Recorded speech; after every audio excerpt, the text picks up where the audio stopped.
જય શ્રી કૃષ્ણ. મારી ચેનલમાં આપ સૌનું હાર્દિક સ્વાગત છે.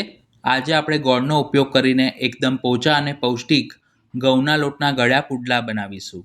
તો સૌ પ્રથમ તપેલીમાં 1 કપ સમારેલો ગોળ લઈ તેમાં ગોળ કરતાં બમણું એટલે કે 2 કપ પાણી ઉમેરીશું અને ગોળ જ્યાં સુધી ઓગળે ત્યાં સુધી તેને મધ્યમ આંચ પર ગરમ કરીશું.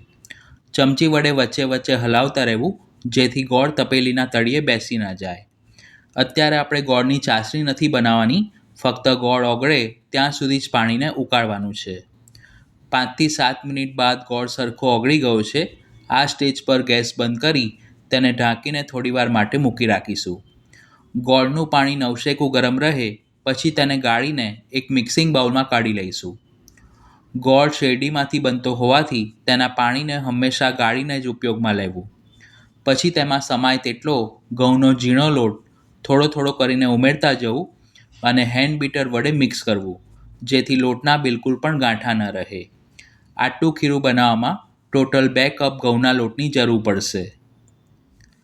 બધી જ સામગ્રીના માપ મેં વિડીયોની સ્ક્રીન ઉપર અને ડિસ્ક્રિપ્શન બોક્સમાં આપ્યા છે. આ માપ પ્રમાણે આપણે મધ્યમ સાઇઝના 15 થી 17 નંગ જેટલા પુડલા બનાવી શકીએ છીએ. ખીરું બનાવતી વખતે તમે તેમાં અડધી ચમચી જેટલા અધકચરા વાટેલા કાળા મરી પણ ઉમેરી શકો છો.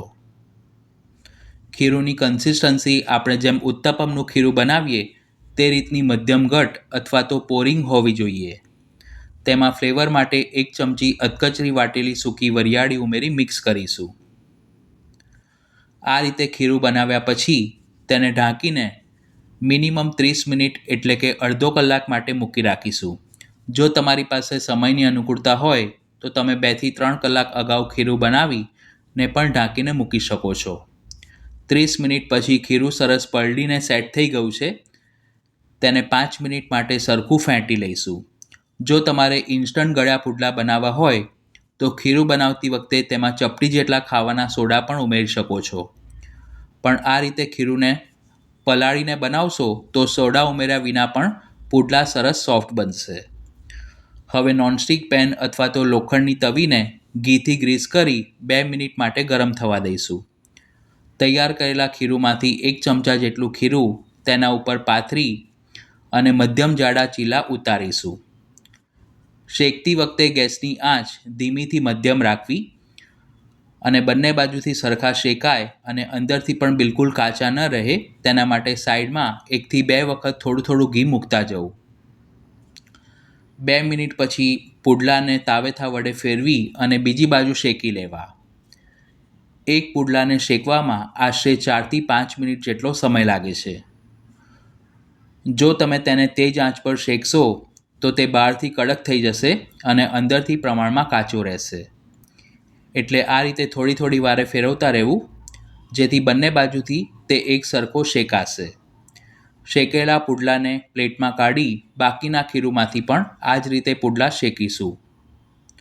મકર સંક્રાંતિના આગલા દિવસને ભોગી ઉત્સવ તરીકે મનાવવામાં આવે છે અને તે દિવસે શ્રી પ્રભુને અડદની દાળના ચીલા અને આ રીતના મીઠા ચીલા એટલે કે ગળ્યા પુડલા નિયમથી ભોગ ધરવામાં આવે છે.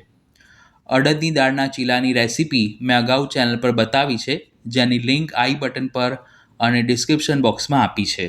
આ રીતે ગોળનો ઉપયોગ કરીને બનાવેલા ગળ્યા પુડલા ઠંડા થયા પછી પણ તે એકદમ સોફ્ટ રહે છે.